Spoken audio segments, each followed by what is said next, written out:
Assalamualaikum warahmatullahi wabarakatuh. Waalaikumsalam Waalaikumsalam warahmatullahi wabarakatuh. wabarakatuh, Pak.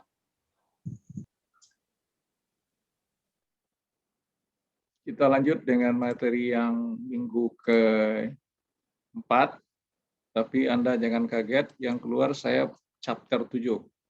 Nah, jadi ini pertemuan keempat, tetapi judulnya chapter 7. Nah, topiknya yaitu tentang metodologi siklus hidup sistem. Jadi bagaimana dalam MIS itu nantinya kita mempergunakan atau membuat sebuah sistem sehingga kita harus tahu nanti siklus yang baru atau yang sudah ada atau memperbaiki yang sudah ada tadi atau mengembangkan dari awal atau yang sedang berjalan. Nah, itu dia yang harus Anda perhatikan. Oke, itu topiknya siklus metodologi siklus hidup sistem. Kita lihat dulu, kalau belajar awal itu kita biasanya apa itu definisi biasa ya. Nah, metodologi itu suatu cara yang direkomendasikan untuk sesuatu. Jadi Anda ibarat buat skripsi, ada metode yang Anda kembangkan di dalam sebuah skripsi. Nah, itu biasanya. Nah, begitu juga dalam penelitian atau dalam pengabdian atau dalam suatu apa saja kegiatan, tentu ada rekomendasi. Rekomendasi itu berdasarkan dari kajian ilmiah atau alami atau dari sebuah teori. Nah, itu yang biasanya diterapkan. Ya. Nah, jadi metodologi itu sesuatu yang direkomendasikan untuk kita kerjakan. Nah, jadi singkat cerita Anda bisa nanti dalam menerapkan ilmu Anda dalam membuat skripsi. Tetapi dengan mata kuliah saya juga harus bisa membuat aplikasi ringan.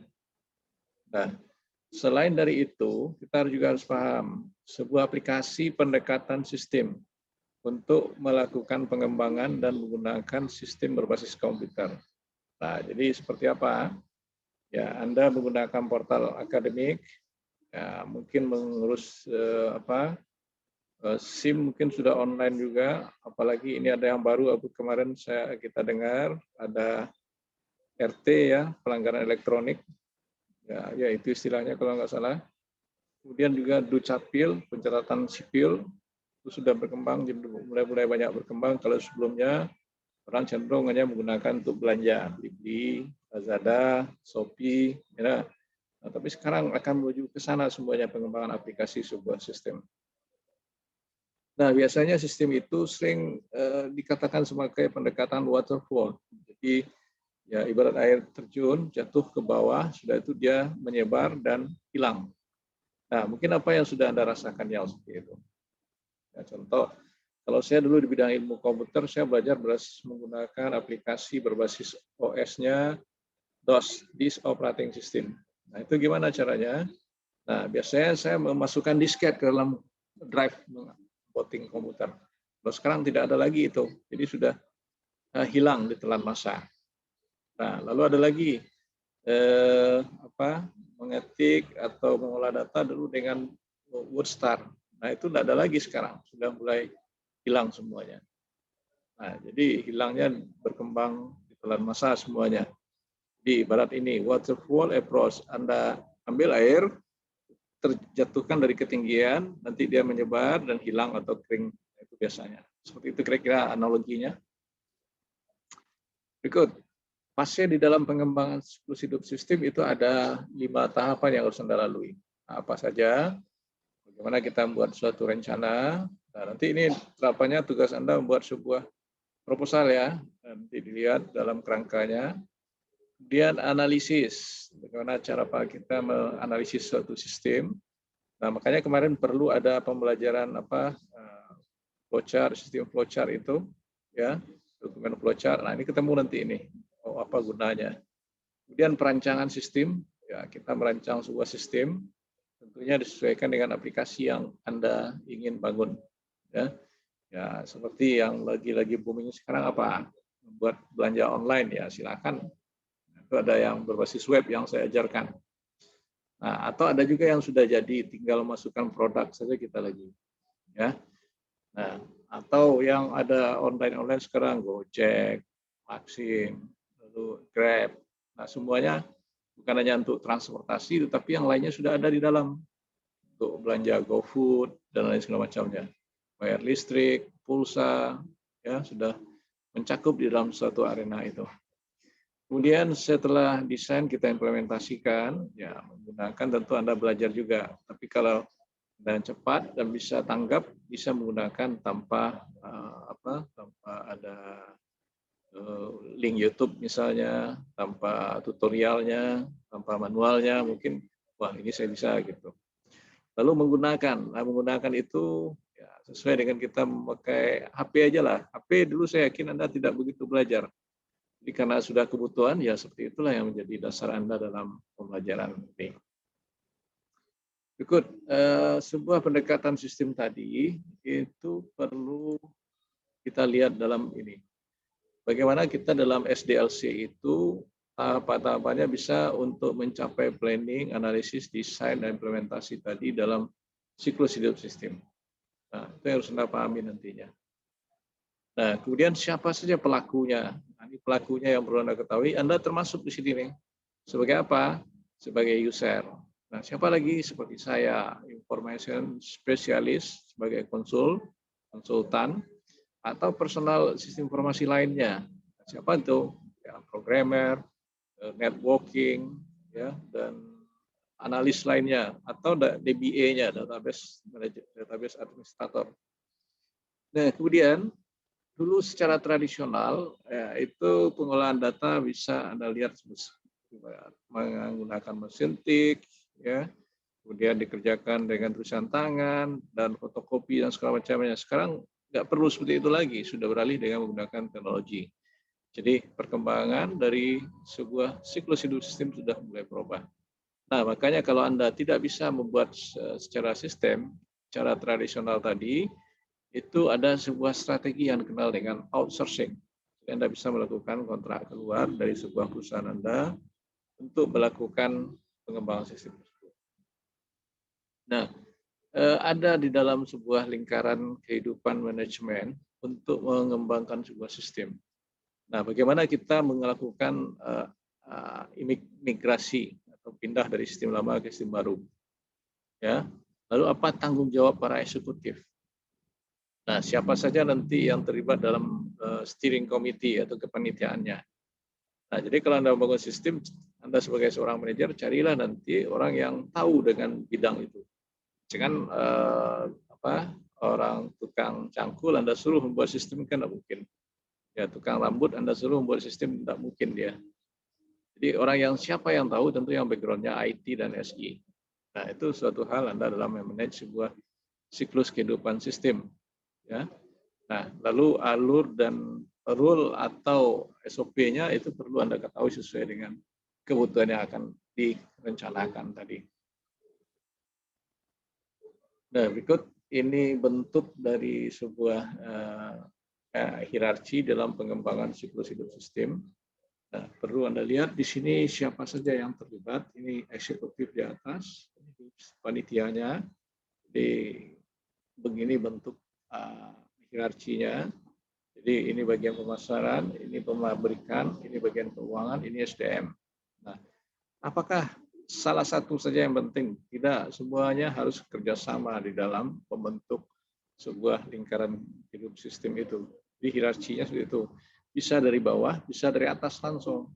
Nah, jadi kalau kita lihat ini yang bergerak itu di sini siapa? Yaitu panitia atau PIC-nya, ya, nanti dibagi ke dalam sub PIC atau sub bagiannya lagi. Nah, siapa yang terlibat? Ya, seperti ini gambarannya. Report, apa keuntungan utama dari steering committee? Nah, tentunya kita dengan ada steering committee untuk mensupport aktivitas perusahaan. Yang tak lain dan tidak bukan, itu sudah pasti itu.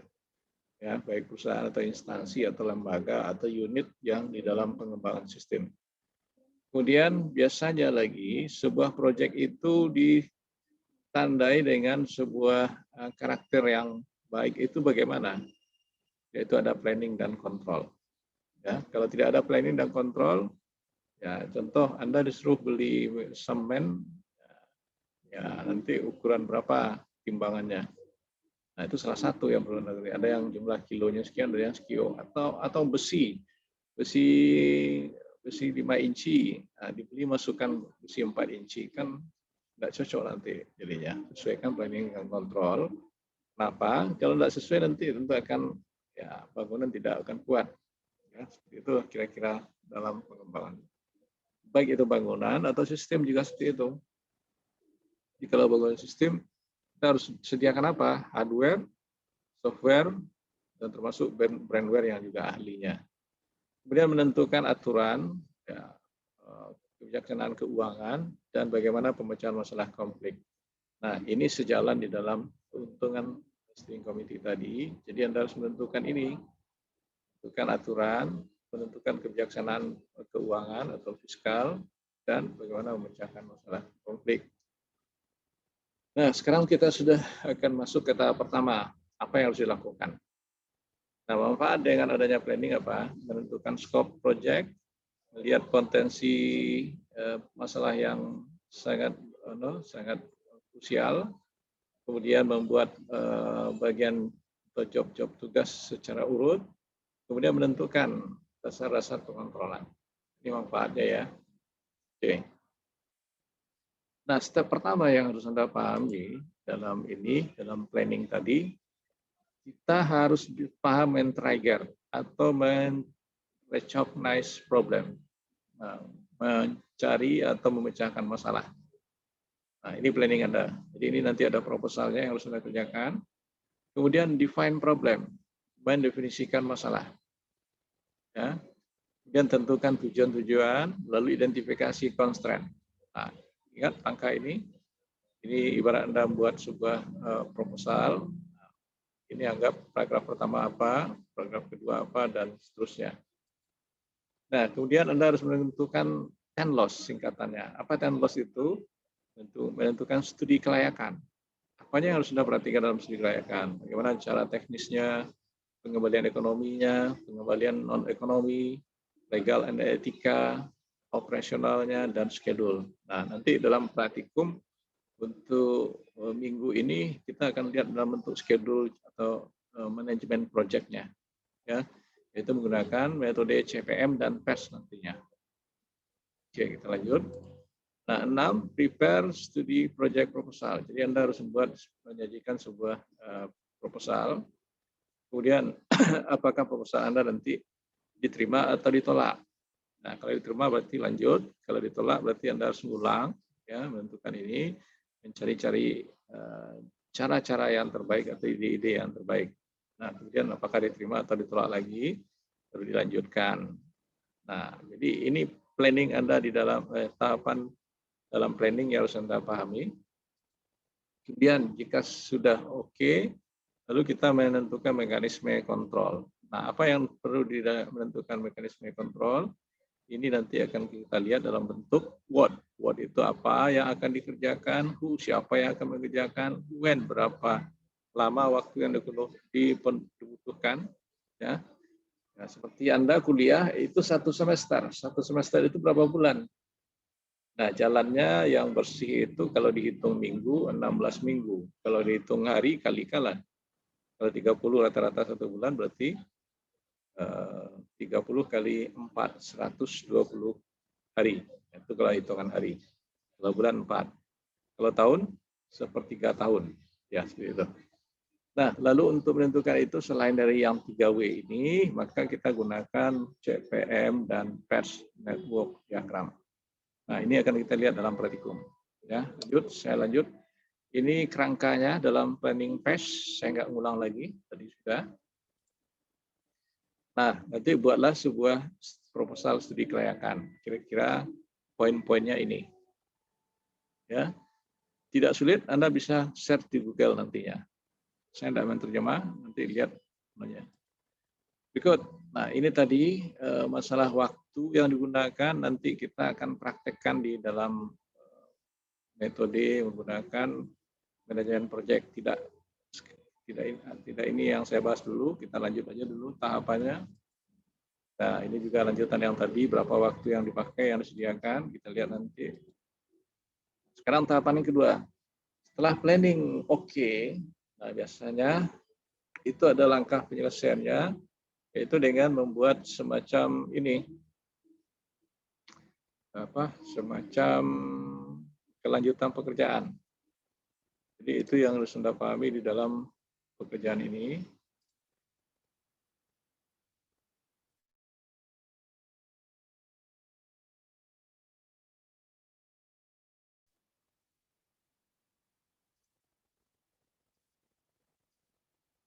Oke, lalu step ini mengumumkan. Nah, jadi biasanya kalau proyek orang sudah oke, ini diumumkan. Proyek itu melakukan pekerjaan sekian hari misalnya atau bulan. Nah, setelah diumumkan, maka siapa saja yang terlibat dalam tim proyek tadi atau dalam kegiatan melakukan perencanaan sistem Anda. Nah, itu ada user itu siapa Anda jabarkan, spesialis itu siapa dijabarkan, lalu define rule-nya, aturan-aturannya gimana. Sama dengan saya, kalau kuliah dengan saya, jam sekian di open, jam sekian saya admit, lewat itu tunggu saja lagi tidak saya admit. Nah, berarti kan itu rule-nya semuanya. Ya. Kalau tidak seperti itu, ya bakal tawa sih jadinya. Oke, yang kedua. Yang ketiga, nah, menentukan, mendefinisikan kebutuhan informasi. Nah, apa yang dilakukan dalam hal ini? Kita melakukan semacam wawancara, observasi, mencari record-nya atau track record-nya, lalu survei. Nah, dari metode ini mana yang layak? Kalau wawancara, ya kadang-kala orang menjawab karena takut, dijawab aja benar. Karena takut salah, dia jawab aja poin 5 semuanya, atau pilihan yang terakhir atau yang terbaik. Jadi tidak fair penilaian itu. Kalau observasi Anda harus mengamati, nah, itu ada baiknya. Lalu record search, jadi atau track record, ini melihat kepada apa-apa yang sudah Anda hasilkan, atau bagaimana kondisi Anda dalam suatu kegiatan. Nah, survei kita harus melihat hasil yang sebenarnya, di lapangan bagaimana, menurut yang sebenarnya gimana.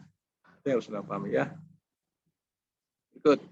Nah, kemudian Anda mendefinisikan, menentukan kriteria kebutuhan performan dari sebuah sistem. Bagaimana menurut Anda nantinya sistem itu yang baik ya.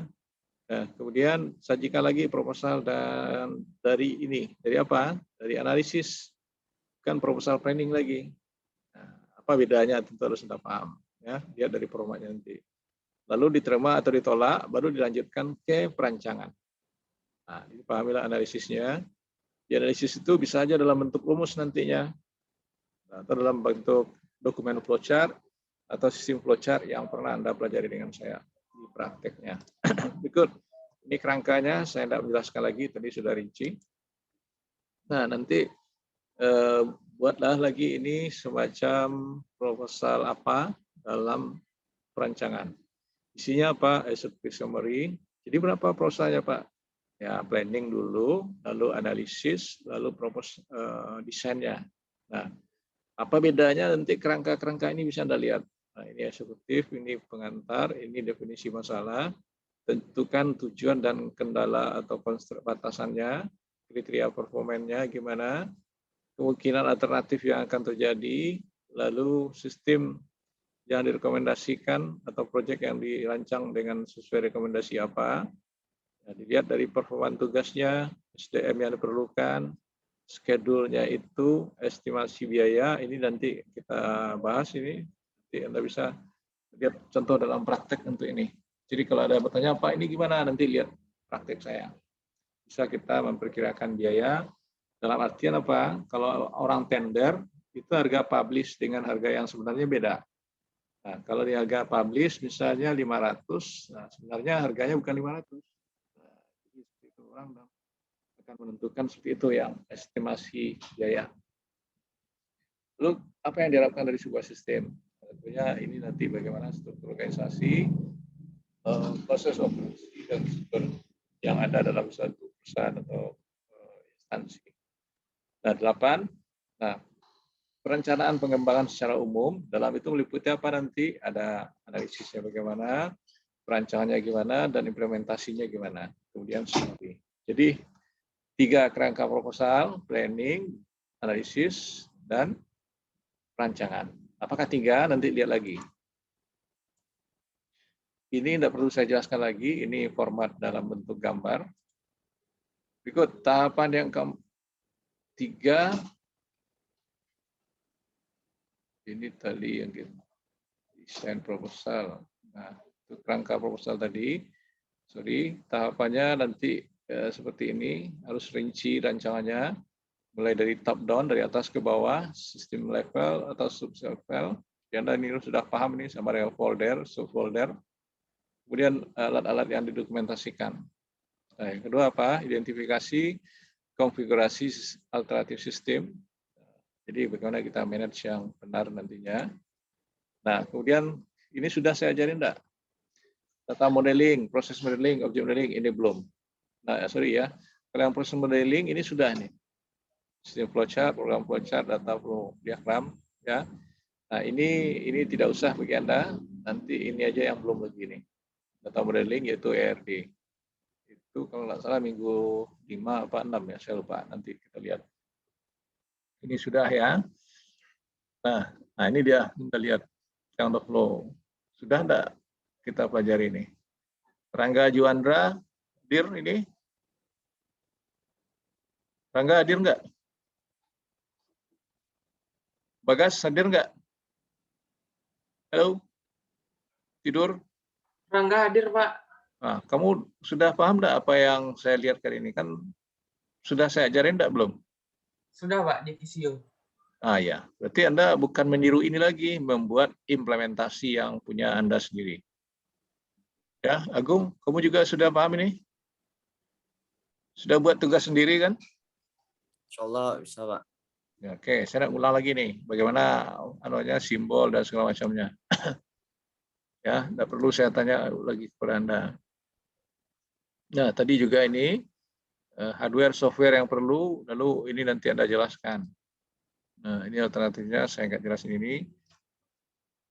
Nah, lalu yang ketiga apa? Konfigurasi evaluasi bagaimana? Ya, setelah itu lakukan pemilihan mana yang terbaik dari 3 misalnya, 3 pilihan. Ya, ibarat nanti Anda lihat aja. Prepare implementasi proposal. Nah, kemudian sajikan lagi. Ya, ini tadi kan ada 3 ya. Kemudian diterima atau ditolak lagi. Nah, kalau diterima kita lanjut ke implementasi. Jadi ada 3 planning, proposal planning, analisis, dan desain. Lanjut yang keempat. Yang keempat ada juga. Nah, jika Anda sudah berhasil di perancangan tadi, maka Anda membuat lagi proposal ini kerangkanya. Hampir sama, tapi apa yang membedakan dilihat. Nah, ini yang membedakan. Desain sistemnya, summary description, equipment cooperation. Ini peralatan konfigurasinya apa. Lalu ini sudah, ini juga sudah. Jadi ini tambahnya. Kemudian ini bedanya ya. 6 dan 9. Nah, itu dia. Gampang sekali. Nah, ini integrasi secara sistem dan konsep. Nah, tahapannya untuk implementasi, tahapannya apa? Membuat perencanaan implementasi, mengumumkan, menentukan hardware, sumber daya hardware ya, sumber daya software, database. Makanya nanti rincian pengejaran saya cukup terstruktur ini kalau sesuai ini. Ya, kemudian prepare fasilitas fisik, lalu melakukan training pada research, menjanjikan dalam bentuk proposal percontohan, diterima atau ditolak, baru lanjut dari pindah sistem lama ke sistem baru atau istilahnya. Ya, nah ini tahapan dalam implementasi. Kerangka ini tidak saya jelaskan lagi. Ini harapan dari proposal implementasi, ya, data transmisi, tujuan sistem dan bagaimana kendala-kendala yang mungkin dicapai, kemudian perencanaan sistemnya gimana, jabaran deskripsinya, kriteria performa, konfigurasi peralatan, sistem dokumentasi, volume transaksinya, perkiraan file size-nya, dan instalasi schedule. Oke, ini tolong Anda pahami, ini bentuk proposal. Nah, ini pelaksanaan cultivar tadi ada 4 macam. Ada dengan percontohan, ya. Ada yang immediately segera, itu dari sistem lama ke sistem baru. bertahap dari sistem lama ke sistem baru, kemudian paralel. Jadi sistem lama jalan, sistem baru juga jalan paralel. Nah, seperti itu. Ya, mana yang mudah? Ya, tentu dengan percontohan juga mudah. Ya. Oke, lalu ini setelah selesai diimplementasi tadi kita menggunakan. Nah, tahapan penggunaan apa? Ya, ini tadi bagaimana menggunakan. Lalu nanti direview dalam satu implementasi. Nah, bagaimana? Oleh siapa? Oleh spesialis informasi. Oleh siapa? Spesialis internal auditor. Kemudian kita harus memperhatikan juga sistem maintenance-nya, ya, apakah benar atau salah atau mempengaruhi. Kemudian kalau ada mempengaruhi, bagaimana kita merencanakan re-engineering, ya, redesign kembali penyajian proposal tadi. Kemudian diterima atau ditolak lagi. Nah, kalau diterima berarti kita sudah finishing. Nah, oke. Tahapan di fase use penggunaan. Lalu dalam penggunaan sistem, kita bisa memilih dalam bentuk prototype. Prototype itu ide-ide Anda yang baru. Ya, ada tipe 1, ada tipe 2. Bagaimana formatnya, ada langkahnya, lihat sebagai berikut. Prototype tipe 1 Anda lakukan dengan ini. Identifikasi dulu kebutuhan pemakai, kemudian kembangkan prototype tersebut, lalu diterima atau ditolak. Kalau diterima, lanjut membuat prototype. Kalau ditolak, naik ke atas. Ini yang prototype 1. Ya, sama dengan Anda mengajukan judul skripsi, ya, identifikasi oleh Kaprodi atau siapa, lalu kalau sudah dikembangkan lagi, diterima atau ditolak. Nah, kalau diterima, Anda lanjut membuat skripsi. Itu, ya. Berikut. Nah, ini prototype tingkat 2. Nah, lalu apa yang dibutuhkan di sini? Nah, identifikasi kebutuhan pemakai. Kemudian dikembangkan sebuah prototype. Kalau diterima, berarti lanjut. Kalau ditolak, Anda ulang lagi identifikasinya. Nah, kemudian kita membuat pengkodean. Pengkodean itu bisa saja dalam bentuk database sistem, bisa saja dalam bentuk coding HTML dalam bentuk web tadi. Ya. Kemudian tes operational system. Nah, nanti ada yang belajar Microsoft Access dalam database, itu dites datanya, masuk. Nah, seandainya data Anda diterima, maka Anda sudah bisa menggunakan sistem operasionalnya. Jika tidak, ulangi lagi kode operasional. Nah, mana yang dipakai nanti? Ya, keduanya bisa dipakai, tapi tentunya sesuaikan dulu dengan hasil yang ada di lapangan. Ikut.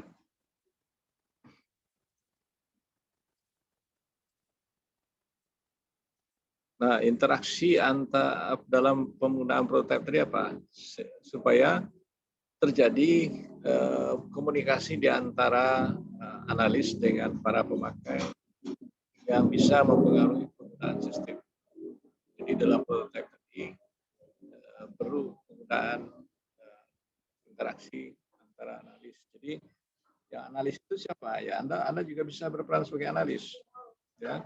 Lalu bekerja sama dengan siapa? Dengan operator, user, atau dengan DBA. DBA itu siapa? Database administrator. Jadi orang manajemen itu bisa berkomunikasi dengan para IT dan SI. Ya.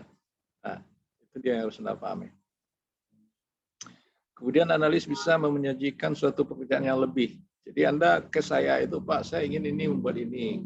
Nah, sesuaikan dengan kebutuhan saya.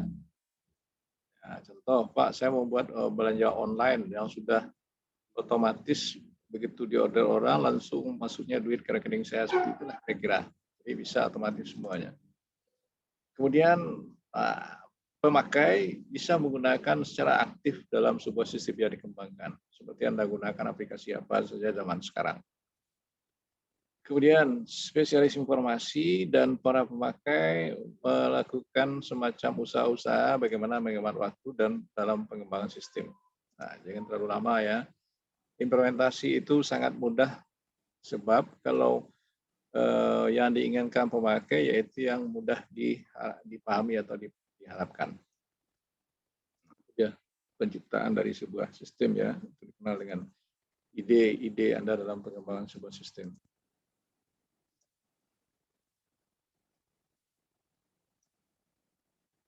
Nah, lalu di dalam ini dalam melakukan pengembangan sistem tadi, apa sesuatu aplikasi yang baik di dalam penerapan prototipe. Nah, kita harus mencari risiko yang paling minim, ya. Jadi jangan risikonya terlalu tinggi nanti, minimkan risiko yang dalam pengembangan sebuah sistem. Lalu memudahkan atau dengan user untuk interaksi. Jadi jangan dipakai kok bingung orang atau paham atau sulit nanti. Lalu menggunakan sejumlah para pemakai. Jadi supaya mudah dipahami orang, kita tes dengan banyak para pemakai. Kemudian sebuah kebutuhan yang quick delivery. Nah, jadi zaman sekarang apa? Kebutuhan itu orang mau cepat, tidak mau panjang-panjang antrian. Kemudian sebuah harapan dalam waktu pendek bisa menggunakan fase di dalam penggunaan sistem itu di waktu yang sependek-pendek mungkin, jadi tidak perlu lama-lama. Nah, Anda tentu tidak mau pula berlama-lama dalam penggunaan sebuah aplikasi. Oke, lalu ada sistem inovasi, jadi setiap itu diupdate oleh analis dan para pemakainya. Kemudian bagaimana tingkah laku pemakaian sistem, ya kadang-kadang user itu ada yang usil kan.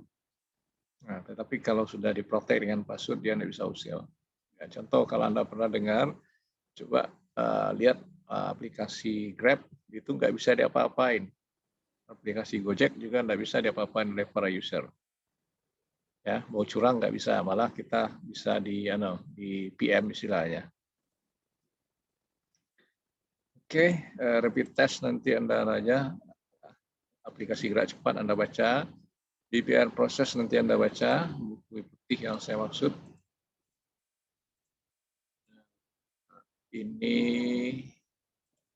sudah summary. Jadi kesimpulannya dalam siklus hidup sistem, planning, analisis, desain, implementasi tadi itu harus Anda pahami dan Anda harus membuat kerangka proposal dari ini nantinya yang teori. Jadi teori itu membuat ada 5 proposal nantinya, kemudian tanggung jawab dari siklus sebuah sistem tadi yang sudah kita bahas di atas. Kemudian jika ada metode lain silakan. Nah, saya kira untuk presentasi siklus hidup sistem sudah. Yang penting yang 5 fase tadi. Dan prototipe 1 dan prototipe 2. Oke, ada pertanyaan tentang cerita saya yang kencang dan lantang tadi dan sehingga bahasa barat yang membuat Anda terlena dan tidur di balik layar Anda masing-masing? Ada pertanyaan? Buka mic Anda. Ini yang mada-mada aku sengaja saya nggak biar sadar. Proposalnya judulnya tentang apa, Pak? Hah? Nah, itu dia. Soal judul itu Anda yang menentukan. Misal ya, saya nggak tahu siapa yang sudah kerja. Jadrian di mana kerja Jadrian? Di Teluk Siri, Pak. Hah? Di Teluk Siri, Pak. PLTU, Pak. PLTU. Itu mungkin apa ya? Perancangan sistem informasi pembayaran ada enggak? Pembayaran apa yang ada di situ? Nah, itu kalau kami produksi, Pak. Enggak ada yang bisa Anda buat sistem informasi produksi apa? Itu proposalnya. Produksi apa? Jadrian. Enggak, kami produksi paling listriknya, Pak, kalau di pembangkitan. Kalau ya saya nggak paham ya di objek kerja Anda, bisa aja Anda buat nanti sistem informasi produksi listrik. Nah, itu produksinya itu dalam ukuran apa? Saya nggak tahu apakah liter atau kilowatt atau apa. Itu dia. Ya. Nah, Fausah Khairul kerja nggak? Iya, Pak.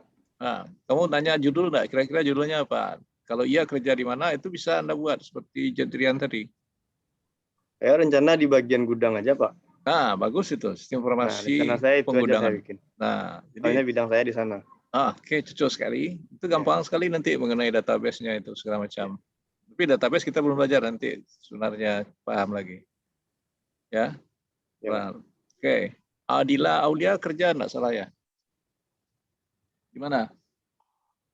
Mir, Iya kerja Pak. Di Gimana kerja? PLTU juga Pak. sama dengan Jetrian? Iya Pak.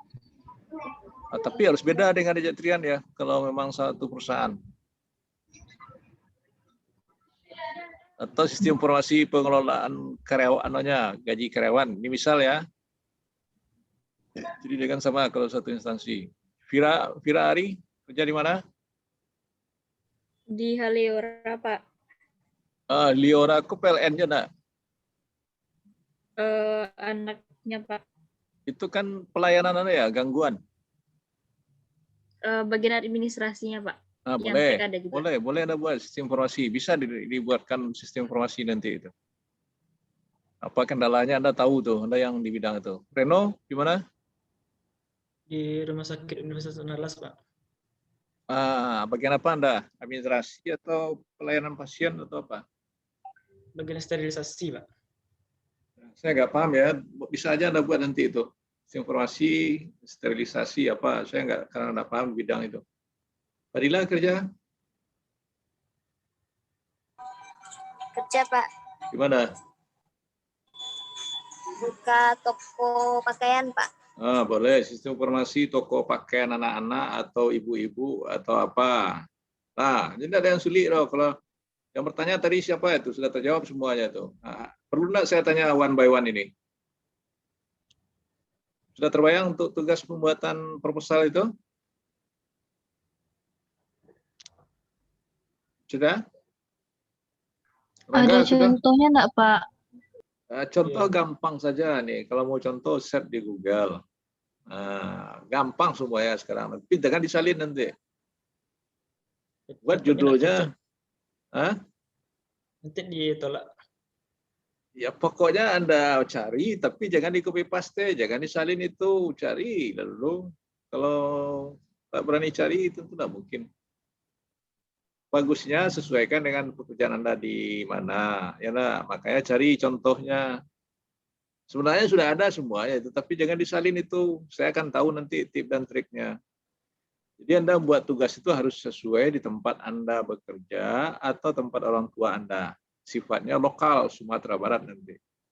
Kalau Anda cari di Google itu sifatnya tentu Indonesia kan. Nah, kuncinya saya menilai seperti itu. Oke, ada lagi yang lain? Saya tidak tanya satu persatu, habis waktu.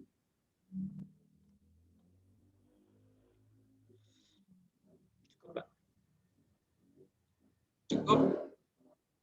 Berarti tugasnya sesuai dengan materi yang Bapak berikan tadi, Pak? Iya, buat proposal planningnya, analisisnya, desainnya, ya. Nah itu. Oke, kalau tidak ada, ingat saya akan lanjut untuk praktek sekalian karena biar paham. Tadi ada di planning itu metode kan CPM dan PERS itu sampai berapa biaya pembuatan sistem. Atau ibarat membangun rumah, berapa biayanya. Kalau Anda sudah belajar manajemen sains, kalau tidak salah, operasi riset itu sudah ada nanti. Oke, ada kaitannya situ. Mengenai DFD, konteks diagram itu sudah saya ajarin. Oke, stop. Ada pertanyaan? Oke, nanti Pak, setelah mulai pembuatan proposal bertanya lagi Pak. Oke, lalu ini ingat ya, kita stop, saya rekam, lalu saya kirim link ini, kemudian boleh salat dulu. Jam berapa kita mulai untuk praktek? Jam 8. Daripada pagi pula Anda tinggal mengerjakan aja lagi. Oke, jam 8, Pak. 8 ya. Oke. Linknya masih ini mungkin ya. Oke, istirahat dulu. Ada yang mau makan, mau salat silakan, jam 8 kita masuk kembali. Nah,